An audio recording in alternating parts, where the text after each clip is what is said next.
gloire te revienne à toi, Jésus.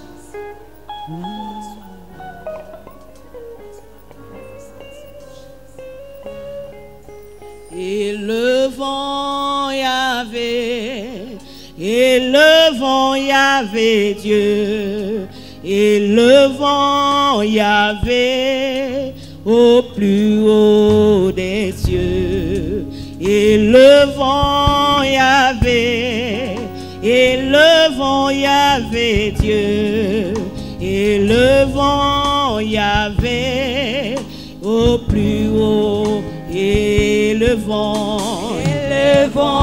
Yahvé, et le vent Yahvé Dieu, le vent Yahvé et le vent Yahvé au plus haut des et le vent Yahvé, et le vent Yahvé, et le vent et le vent Yahvé Dieu, et le vent Yahvé au plus haut des et le vent Yahvé, et le vent Yahvé, et le vent Yahvé, et le vent Yahvé au plus haut des et le vent Yahvé,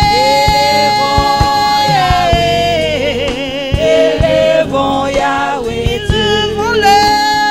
le vent Yahvé au plus haut des adorons Yahvé, adorons Yahvé, adorons-le, adorons Yahvé, adorons Yahvé, adorons Yahvé au plus haut des cieux. adorons-le, Adorons Yahvé, adorons-le, adorons Yahvé, adorons Yahvé, adorons Yahvé au plus haut des cieux. adorons-le, Adorons Yahvé, adorons-le, adorons Yahvé, adorons-le, adorons Yahvé au plus haut des cieux. Tu es libre d'adorer ton Dieu. Adore Yahvé, celui qui t'a racheté, celui qui t'a sauvé. Si tu es ce que tu es, c'est l'amour de Dieu, c'est ce Yahvé. Tu peux l'adorer ce matin. Exprime ta reconnaissance à ton Dieu. Oh, nous t'adorons.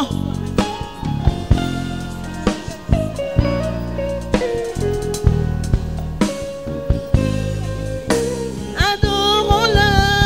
Adorons Yahvé, Adorons-le.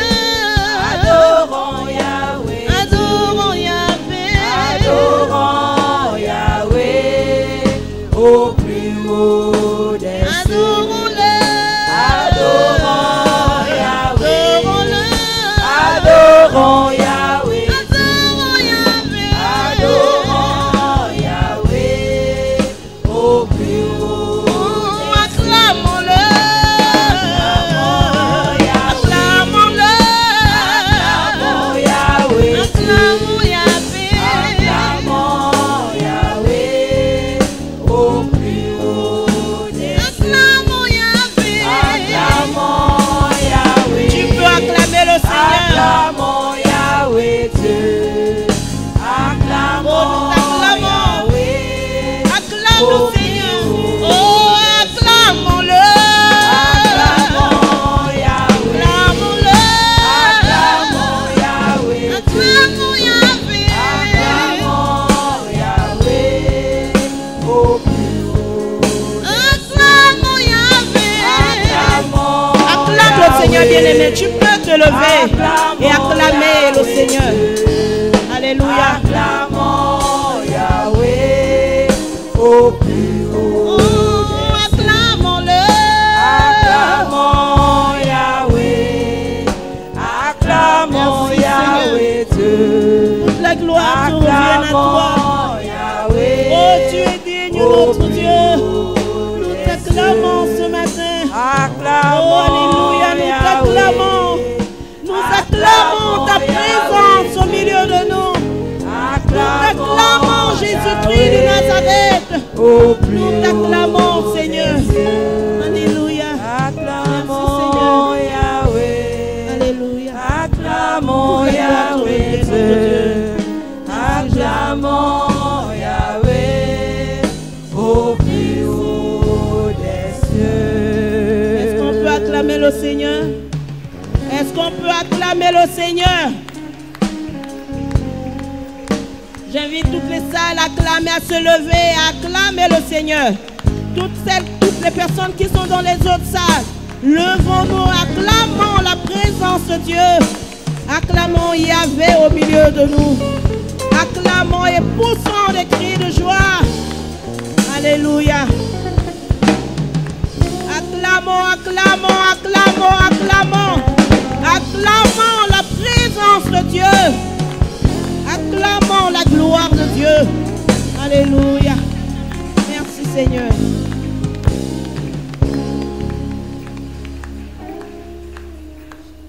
Alléluia. Alléluia. Que Dieu soit béni ce matin. J'aimerais tout simplement, avant de laisser passer celle qui va nous encourager à travers la parole de Dieu, lire ce verset. La Bible nous dit dans les psaumes 107, « Louez l'Éternel car il est bon, car sa miséricorde dure à toujours. Qu'ainsi disent les rachetés de l'Éternel, ceux qu'il a délivrés de la main de l'ennemi, et qu'il a rassemblés de tous les pays, de l'Orient et de l'Occident, du Nord et de la mer. Ils erraient dans le désert, ils marchaient dans la solitude, sans trouver une ville où ils puissent habiter. » Nous sommes les rachetés du Seigneur. Nous sommes les rachetés de l'Éternel. C'est pourquoi ce matin, j'aimerais qu'on se lève encore et qu'on acclame le Seigneur. Nous sommes là, c'est parce que Jésus nous a délivrés. Nous sommes là parce que Jésus nous a rachetés. Est-ce qu'on peut encore l'acclamer très fort? Est-ce qu'on peut acclamer le Seigneur, bien-aimé? Ce n'est pas parce que quelqu'un t'a amené ici, mais c'est parce que Jésus t'a choisi. C'est parce que Jésus t'a délivré. Jésus a fait de toi ce que tu es devenu aujourd'hui.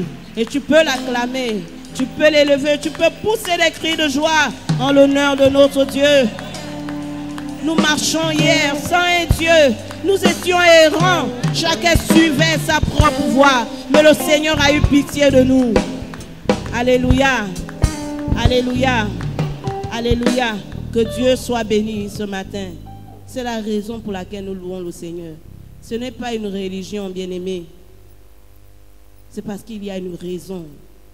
Lorsque nous regardons à notre vie antérieure et ce que Dieu a fait de nous aujourd'hui, et nous pouvons l'acclamer. Pas parce qu'on nous force, mais ça doit venir de notre cœur. Alléluia. Alléluia. J'aimerais qu'on élève la voix. Déjà qu'on bénisse le Seigneur pour ces moments et présenter nos cœurs au Seigneur. Élevons ensemble la voix et prions. Merci Seigneur. Merci pour ta présence au milieu de nous. Merci parce que c'est toi qui nous fais du bien. Tu sais ce dont notre cœur a besoin. Éternel, notre Père et notre Dieu, nous te louons pour ta présence. Et nous voulons être disposés à toi, Seigneur, pour écouter ta voix. S'il te plaît, Seigneur, dispose nos cœurs. Ouvre notre entendement spirituel. Nous t'en supplions, Éternel, notre Dieu et notre Père. Dispose-nous, Seigneur. Soyez bénis ce matin. Alléluia. Nous sommes infiniment reconnaissants au Seigneur via ses serviteurs qui nous donnent l'occasion de partager sa parole avec son peuple. Alléluia. C'est toujours une joie, c'est toujours un privilège de parler de Dieu. Amen. Et ce matin, nous voulons nous encourager à glaner dans le bon champ. Nous voulons nous exhorter à glaner dans le bon champ. Donc le thème de notre message ce matin, c'est glaner dans le bon champ. Et nous avons comme texte de référence Ruth 2, du verset 2 au verset 3. Ruth 2, du verset 2 au verset 3. Ruth la Moabite dit à Naomi, « Laisse-moi, je te prie, aller glaner des épis dans le champ de celui aux yeux duquel je trouverai grâce. Elle lui répondit, va, ma fille. Amen. Comme son nom l'indique, le texte que nous venons de lire est extrait du livre de Ruth. Et ce livre s'ouvre avec la présentation d'une famille juive qui, fuyant la famine, va se réfugier dans le pays de Moab. Il s'agit d'Elimelech, de sa femme Naomi et de leurs 2 fils.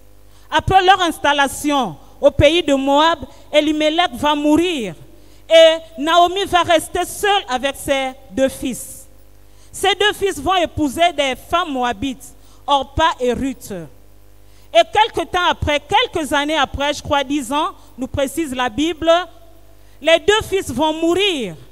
Et Naomi va encore se retrouver seule avec les 2 belles filles. Mais un jour, elle va apprendre que Dieu a visité son pays, qu'il y a la nourriture en abondance, qu'il y a de bonnes récoltes. Et elle va décider de repartir dans son pays. Alors elle appelle ses 2 belles filles et elle leur fait part de sa décision. Mais les 2 belles filles vont refuser de repartir dans leurs familles respectives.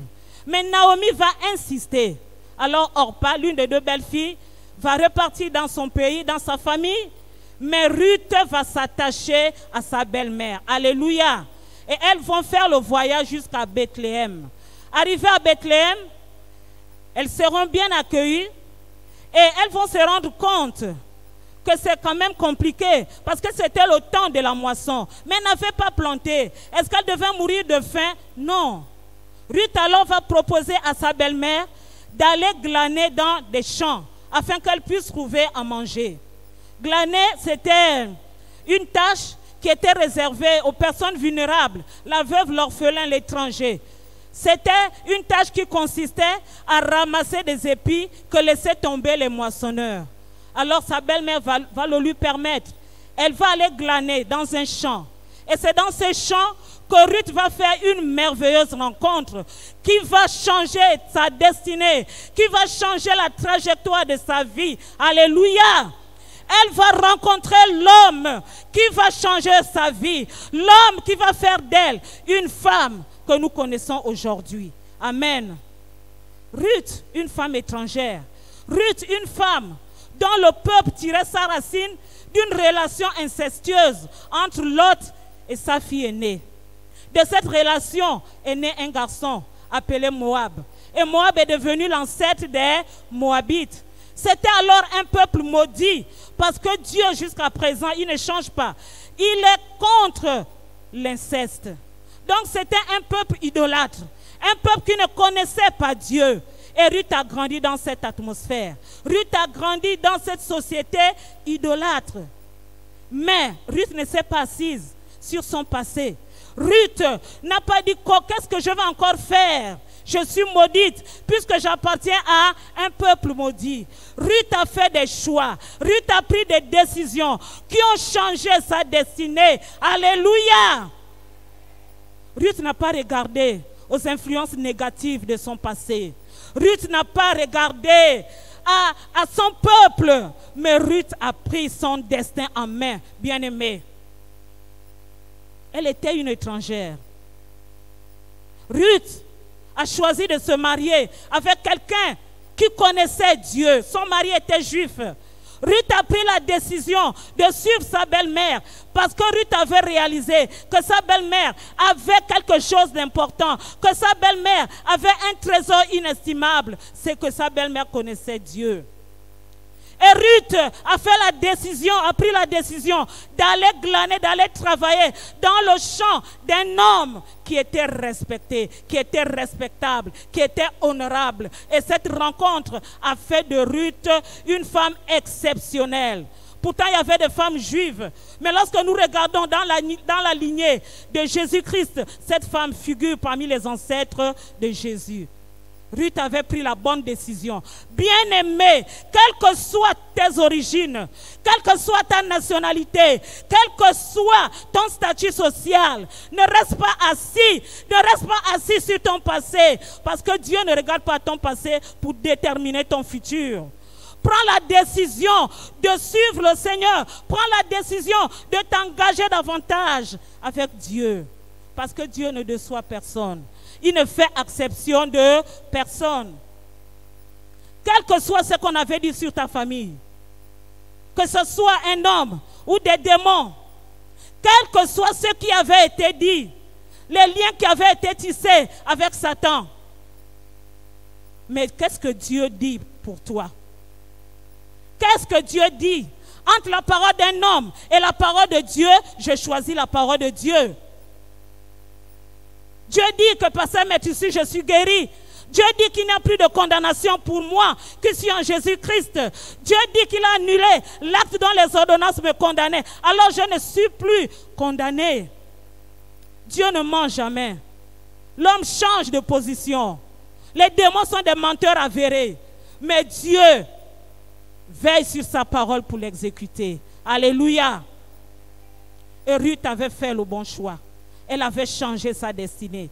Parce qu'elle ne s'était pas assise sur son passé. Ruth, une femme exceptionnelle, bien-aimée. Dieu avait placé sur le chemin de Ruth des personnes qui devaient changer la trajectoire de sa vie. Et Ruth les avait identifiées. Et Dieu aussi fait le même pour nous, bien-aimés. Il place sur notre chemin, dans notre vie chrétienne, parce que nous sommes le champ de Dieu. Il place sur notre chemin des hommes et des femmes qui sont les dépositaires de notre bénédiction, qui sont les dépositaires de notre élévation. Il faut les identifier. Ce sont des sortes de mentors qui vont nous apprendre beaucoup de choses, les rudiments de la parole de Dieu. Alléluia. Ces hommes et ces femmes constituent des champs pour nous. C'est de bons champs. Mais parfois et très souvent, il nous arrive de faire de mauvais choix et d'aller glaner, d'aller travailler dans des mauvais champs. Parce que nous regardons à l'apparence. Parce que nous regardons à ce qui frappe aux yeux. Parce que nous regardons à ce qui est à l'extérieur. Ruth n'avait rien à offrir à sa belle-fille Naomi. Elle n'avait pas d'éclat pour attirer les regards. Mais Ruth avait identifié que Naomi était dépositaire de sa bénédiction, que Naomi était dépositaire de son élévation. Alléluia. Oui, bien-aimé. Je travaille à côté de qui? Quel est mon choix? Quel est mon choix? Est-ce que je glane dans un mauvais champ? Est-ce que je glane dans un bon champ? L'onction se communique. Marche avec des personnes méchantes, tu deviendras méchante. Marche avec des commères, tu deviendras commère. Marche avec des gens qui passent leur temps à dire du mal des autres, à vilipender des autres, et tu leur ressembleras. Les bonnes compagnies corrompent les bonnes mœurs. Les mauvaises compagnies, autant pour moi, corrompent les bonnes mœurs. Donc les bonnes compagnies nous propulsent et nous conduisent sur la montagne où nous devenons des aigles, où nous avons une vision lointaine, une vision vraiment très profonde comme l'aigle.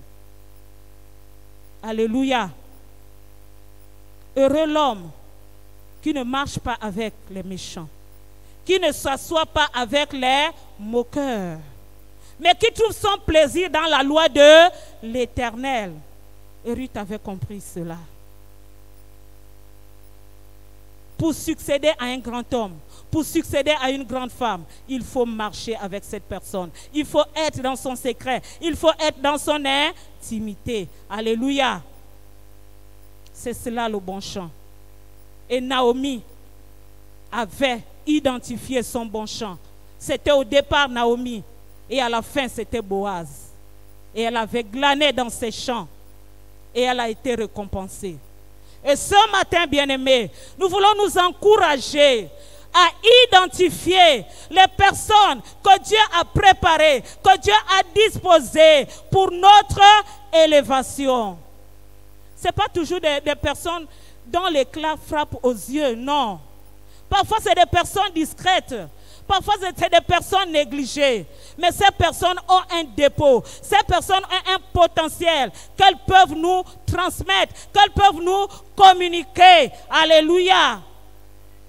Et ce matin, à l'instar de Ruth, nous voulons demander au Saint-Esprit de nous aider à identifier ces personnes. Et nous allons voir 3 qualités que Ruth a développées lorsqu'elle est allée glaner dans le champ de Boaz. Parce que lorsque nous avons identifié ces personnes, il faut bien que nous travaillions avec ces personnes. Il faut bien que nous allions glaner dans le champ de ces personnes. Il le faut bien. Donc nous allons voir 3 attitudes que Ruth a manifestées lorsqu'elle est allée glaner dans le champ de Boaz. La première attitude, c'est que Ruth a montré son humilité. Ruth était humble.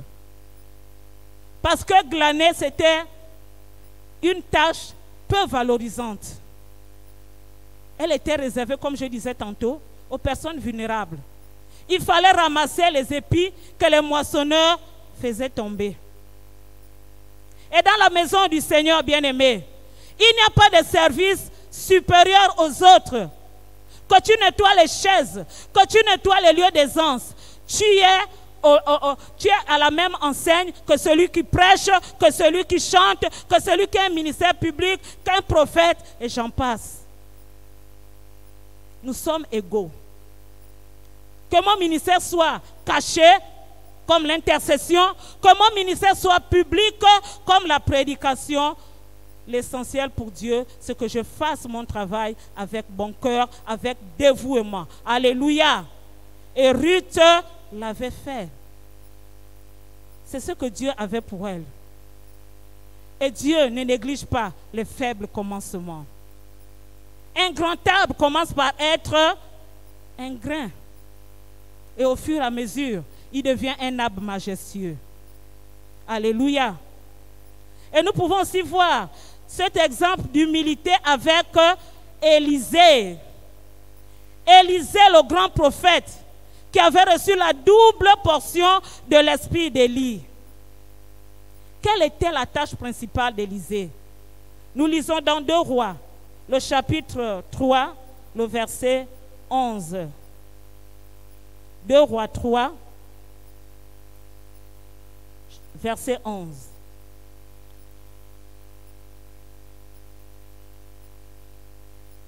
Je vais commencer. Mais lorsque Josaphat dit, n'y a-t-il aucun prophète de l'Éternel par qui nous puissions consulter l'Éternel? L'un des serviteurs du roi d'Israël répondit, il y a ici Élisée, fils de Shaphat, qui versait l'eau sur les mains d'Élie. Il versait l'eau sur les mains d'Élie. Est-ce qu'il versait l'eau avant qu'Élie ne mange? Est-ce qu'il versait l'eau après qu'Élie ait mangé? En tout cas, lorsque j'ai analysé, j'ai compris qu'Élisée était un domestique pour Élie. Il faisait tout le travail. Et il le faisait de bon cœur. Il ne boudait pas. C'est l'image de quelqu'un, un apprenti, qui va apprendre un métier et qui va auprès d'un professionnel. Et il fait tous les petits boulots. Tout ce que le professionnel lui demande de faire, il le fait. Parce qu'il est conscient que son chef est doté de compétences, de savoir, de savoir-faire, de savoir-être qu'il va lui transmettre et qui lui seront bénéfiques dans le futur. Il devait lui succéder. La succession s'impose, bien-aimé, parce que les générations passent. Mais qui va succéder à telle ou à telle personne? Seules les personnes qui sont à ses côtés, c'est les personnes qui ont vécu avec la personne qui est partie. C'est ce genre de personne qui peut succéder à un grand chef. Je ne peux pas sortir du néant et succéder, par exemple, au pasteur Sangoy si je n'ai pas été à ses côtés. Et c'est ce qu'Élisée avait compris. Il s'était humilié et il a travaillé auprès d'Élie dans l'humilité. Et nous connaissons la conséquence. C'est qu'Élisée a reçu la double portion de l'esprit d'Élie. Alléluia.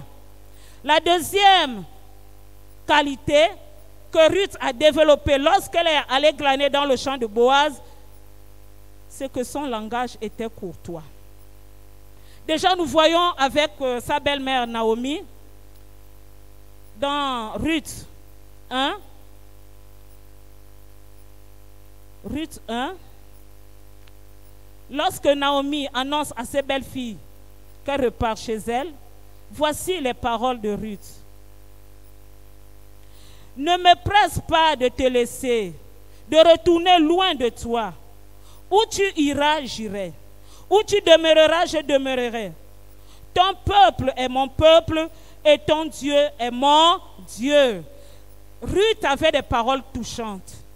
Elle avait des paroles profondes. Lorsque Ruth parlait, ses paroles touchaient les cœurs. Et ce sont ces paroles qui ont convaincu sa belle-mère Naomi de partir avec elle. Et aujourd'hui, ces paroles sont devenues des credos pour nous. Souvent, nous les répétons dans les mariages. Ton Dieu est mon Dieu. Ton peuple est mon peuple. Et par ces paroles, Ruth avait accepté de servir le Dieu de sa belle-mère Naomi. Parce qu'elle avait compris et réalisé qu'avec le Dieu de sa belle-mère Naomi, rien n'est perdu. Et que tout est possible. Alléluia. Ruth avait des paroles touchantes. Lorsqu'elle va demander à travailler, à glaner dans le champ de Boaz, elle demande la permission. Elle dit, permettez-moi.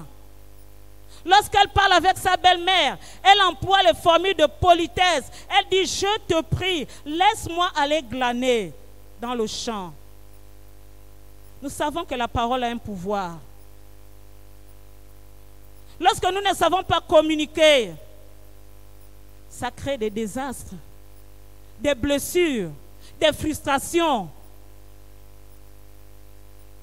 Mais Ruth savait communiquer. Elle savait transmettre le message. Ses paroles étaient touchantes. Elle était polie. Elle était respectueuse. Et à l'instar de Ruth, bien-aimée, lorsque nous travaillons auprès d'un frère, auprès d'une sœur, que Dieu a disposé pour notre élévation, soyons courtois. Soyons polis. Même si la personne, apparemment, est notre collaborateur dans le monde séculier. Si c'est cette personne que Dieu a disposée pour nous bénir, soyons polis envers elle. Et faisons ce qu'elle nous demande de faire. Alléluia. Et Ruth l'avait compris. Même si cette personne est beaucoup moins âgée que nous, soyons obéissants. Et respectons la personne. Parlons avec elle, avec respect, avec politesse. Alléluia. Je me rappelle, j'étais dans une église. Mon époux était pasteur. Aujourd'hui, il est auprès du Seigneur. Et en dehors de l'encadrement avec les femmes, je travaillais avec les chantres. Et la plupart du temps, c'était des jeunes qui étaient des responsables. Et il arrivait parfois que le responsable qui était jeune hausse le ton pour nous recadrer. Et pour moi, j'étais un peu embêtée. Je me disais, mais ce jeune, il est impoli.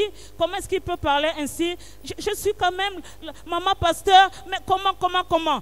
Et parfois, j'étais irritée. Et lorsque je me rapprochais auprès de mon époux pour lui expliquer la situation, il me disait, oh, attention. C'est vrai, tu es maman pasteur, tu es la femme du pasteur, du responsable. Mais dans ce comité, dans ce département, tu n'es pas responsable. Tu n'es pas responsable. C'est ce jeune que tu dois respecter. Parce que c'est lui qui doit t'encadrer. Alléluia. Et j'avais compris la leçon. Jeune homme, que personne ne méprise ta jeunesse. Maître, respecte les personnes âgées. Alléluia. Et Ruth l'avait compris. La troisième qualité que Ruth avait développée, c'est qu'elle était assidue au travail. Amen. Nous le lisons dans Ruth 2.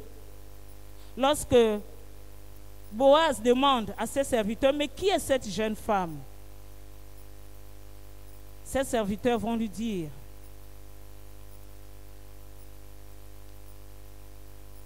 regarde où l'on moissonne dans le champ.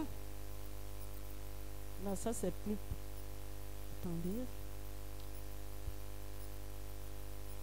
Ruth 2, verset 7. C'est le serviteur qui dit à son maître. Elle a dit, permettez-moi de glaner, de ramasser des épis entre les gerbes, derrière les moissonneurs. Et depuis ce matin qu'elle est venue, elle a été debout jusqu'à présent et ne s'est reposée qu'un moment dans la maison. Ruth était travailleuse. Elle était assidue. Dans le champ, depuis le matin jusqu'au soir, Ruth travaillait. Elle ne se reposait que pour manger. Elle était assidue. Et cela fait en sorte que Boaz la remarque. Parce qu'elle était exceptionnelle. Bien-aimé, là où tu glanes, auprès d'un homme, auprès d'une femme, sois assidu. Quand les réunions sont convoquées, sois là. Quand le travail est donné, il faut le faire.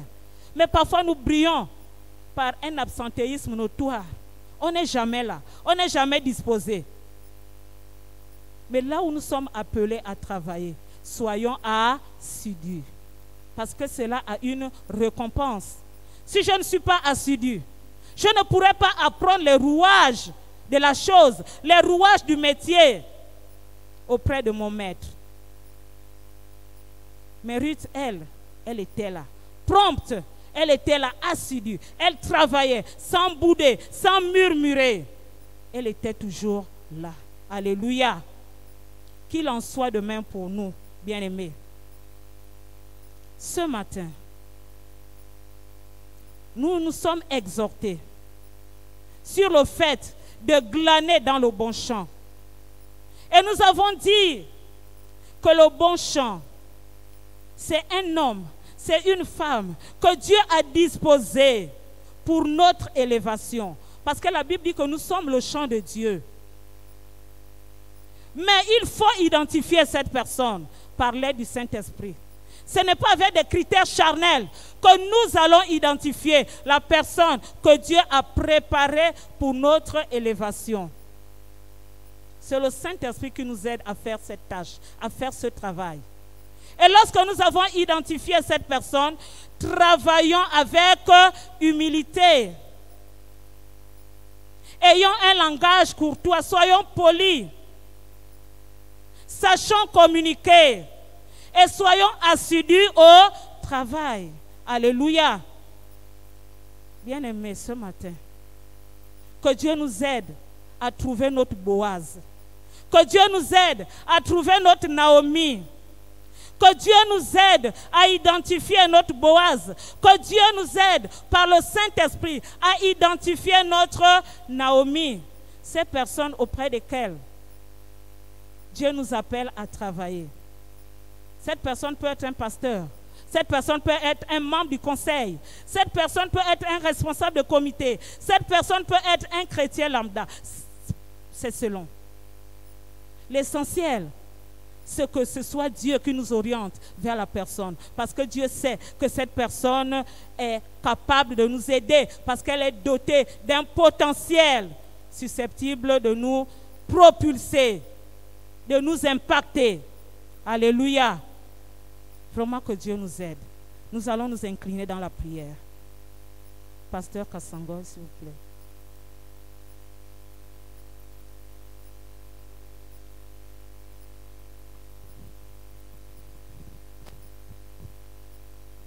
Chacun peut commencer à élever sa voix sur la base de ce que Dieu t'a dit ce matin. Cette parole est une parole personnelle. Dieu ne parle pas en vain. Nous cherchons tous des opportunités pour rebondir. Que ce soit sur le plan séculier, que ce soit sur le plan spirituel. Dieu nous appelle de gloire en gloire. Mais nous avons ce matin compris que si nous aspirons à l'élévation, nous devons être capables de saisir les opportunités que Dieu met devant nous.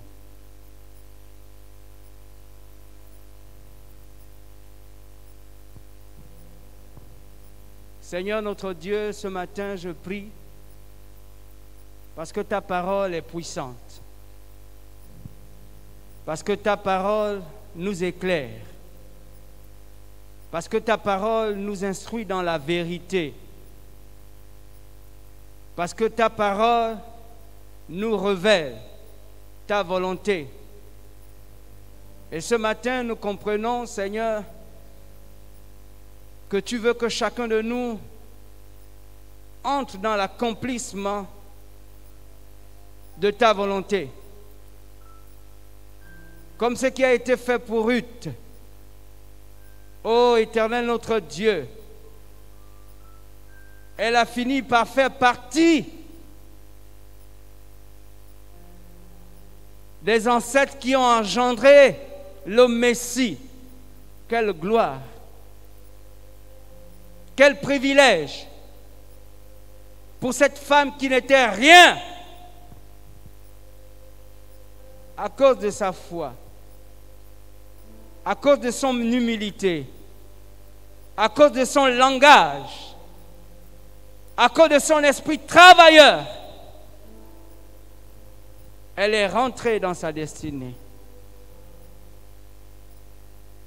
Seigneur, tu as aussi un plan pour chacun d'entre nous. C'est pour cela que tu nous parles ce matin. Aide-nous, Seigneur, dans ce que tu nous appelles à faire dans ta maison et même ailleurs, d'avoir un esprit d'humilité face aux personnes que tu as disposées pour nous, par lesquelles, Éternel notre Dieu, ta volonté pour nous s'accomplit. Ouvre nos yeux pour que nous puissions le discerner. Transforme notre langage. Délivre-nous d'un langage de mépris, d'orgueil, de colère, d'amertume, de ressentiment. Que la foi et l'humilité impactent notre langage. Seigneur, délivre-nous de l'esprit de paresse. L'esprit que tu nous as donné est un esprit de force, pas un esprit de timidité. Ta parole nous déclare que ayez du zèle et non de la paresse. Nous avons reçu un ministère de toi, un don, chacun de nous pour sa part. Et dans le cadre éternel, notre Dieu, de ce service, amène-nous, Seigneur notre Dieu, à être des hommes et des femmes qui travaillons, qui initions, qui sont toujours en activité pour ton œuvre et qui faisons avancer ton œuvre. Merci Seigneur pour cette parole ce matin. Nous la recevons de tout cœur. Permets qu'elle germe dans notre cœur, éternel notre Dieu, et donne-nous la capacité. Donne à chacun de nous la capacité de la vivre et de la pratiquer. Tu as dit, nous sommes heureux si nous entendons ces choses, mais pourvu que nous les pratiquions. Rends-nous capables de mettre en pratique ta parole dans nos vies ce matin. T'avons prié au nom de Jésus. Amen. Amen, amen. Kinye mona kinyo moya banguna tatanzambi. Kinyo mtate. Kini na mona kinyo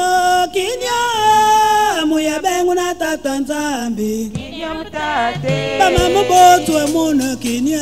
Kinyo mtate. Baba le boto mona kinye. Kinyo mtate. Usala bamose mona kinye. Kinyo mtate. Yo mona kinye. Yo mona kinye. Kinyo mtate. Oh kinye na mona kinyo. Kinyo moya banguna tatanzambi. Kinyo mtate. Baba le mona kinyo. Kinyo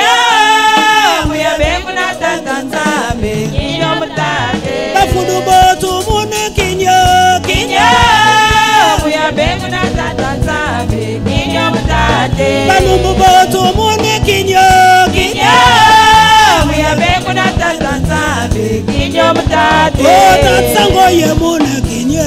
Kinyom tate. Oh, kasango ye mona kinye. Kinyom tate. Oh, usalama mose ye mona kinye. Kinyom tate. Oh, yinyuni mose ye mona kinye. Kinyom tate. Oh, ditasni mose ye mona kinye. Kinyom tate. Yo mona kinye. Kinyom tate. Yo mona kinye. Kinyom tate.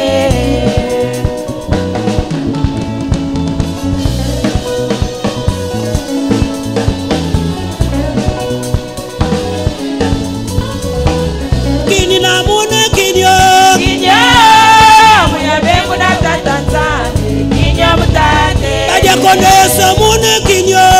Kinyom ya bengu na tata nzambe.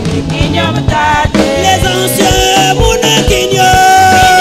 Kinyom ya bengu na tata nzambe. Kinyom tate. Di mundu di beye mona kinyo. Kinyom ya bengu na tata nzambe. Kinyom Oh, tate. ba mama boto mona kinyo. Kinyom tate. Oh, ba numu boto mona kinyo. Kinyom tate. Oh, ba ngabi boto mona kinyo. Kinyom tate. Yo mona kinyo. Kinyom tate. Yo mona kinyo. Kinyom tate. Kini na mona kinyo. Kinyom ya bengu na tata nzambe. Kinyom tate. Oh, di mundu di beye